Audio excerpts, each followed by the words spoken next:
I feel like my mother is a sadist who gets pleasure from my suffering, and it's clear as day. It's really obvious. For example, I was in there with her, and I'm obviously very frustrated, and I'm very depressed, and I'm very broken, and she went like this. "Ugh, my back hurts." She was clearly making oh, I'm in pain, and it's not an idea of reference, it's not predicate logic. She was basically confirming how she gets pleasure from my suffering, you know. But if I called her out on it, I'm like, you're obviously making a, you know, like a, oh, you know, I'm in such pain, you know, that kind of thing. You're obviously making like a sadistic pleasure kind of moan, you know what I mean? It's just, if I called her out on it, she would gaslight me, she would accuse me of being crazy.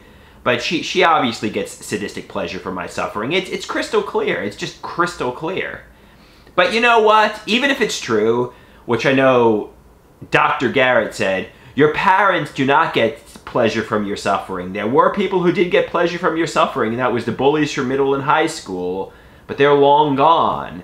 You know, your mother does not get sadistic pleasure from your suffering. Your stepfather does not get sadistic pleasure from your suffering, and neither does your father. Nobody is aroused by your pain and suffering, Andrew. Especially not your parents. Alright, fair enough.